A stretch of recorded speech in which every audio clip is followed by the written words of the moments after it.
According to a Mesdros 2010, Figueroa's framework, which was developed by Professor Peter Figueroa, has been a useful tool in the investigation of issues and ideas surrounding equity, access, and equality in sport.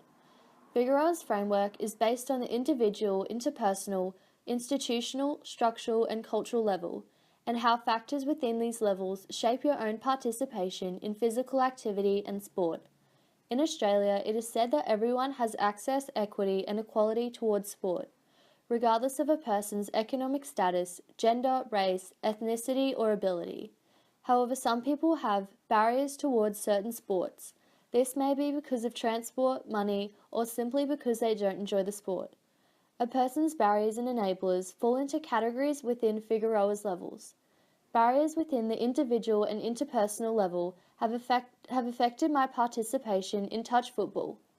My individual needs, values and beliefs, and friends and family influences have caused me to have a low participation in touch football. The individual level is involved with our own attitudes, values, and beliefs, and it encourages us to think about our own views towards exercise, sport, and physical activity. According to KISS 2010, the individual level is argued as the most important level when it comes to access and equity issues. This is because, in the end, it is the individual's choice that will determine their access and level of participation in sport.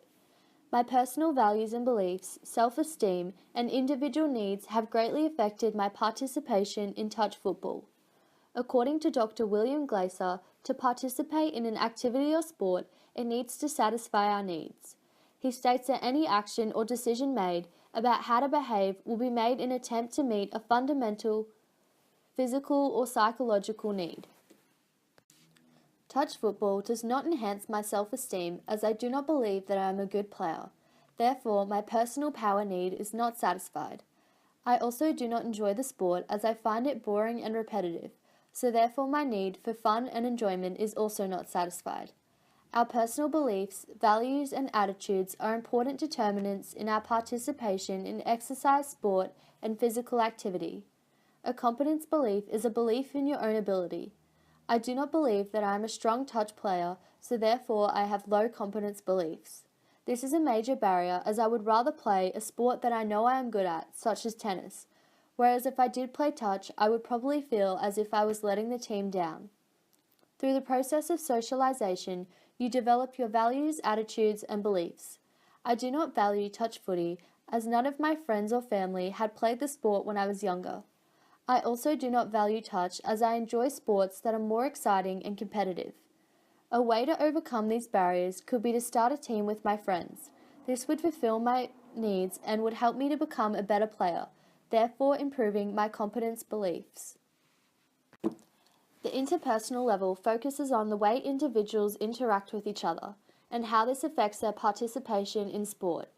The level explores how different agents of socialization can influence your participation.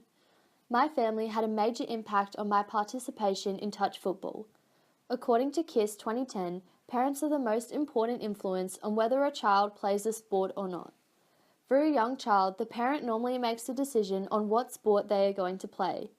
As a kid, I was always playing a range of different sports. However, tennis was the main sport that I played.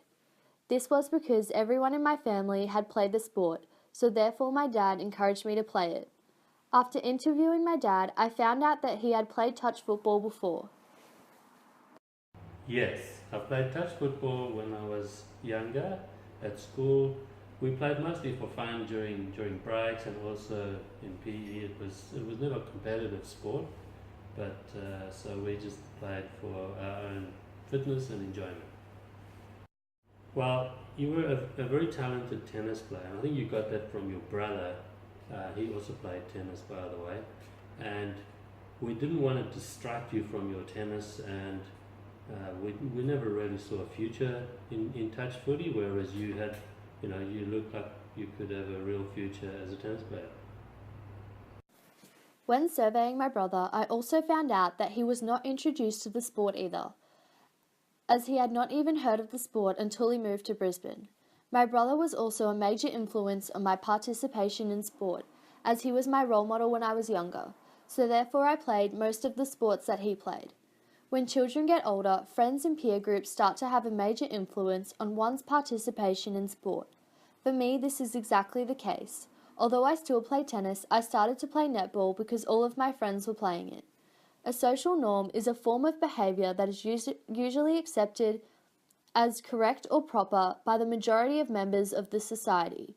When I was in primary school, it was seen to be a social norm for girls to play netball and boys to play AFL. This affected my participation in touch football, as even though I had never heard of the sport, if I did, I probably wouldn't have played it, as none of my friends were interested in the sport either. Due to factors within the individual and interpersonal level, I have been disadvantaged in my participation in touch football. My individual needs, values and beliefs, and influences from friends and family members have greatly affected my participation. Because I was never introduced to the sport when I was younger, when I started playing touch in PE, I didn't understand it, so therefore I did not value it. Although I have a lot of barriers towards the sport, I have a lot of access to touch football now due to my school and my teacher, so therefore this is an enabler for me to play.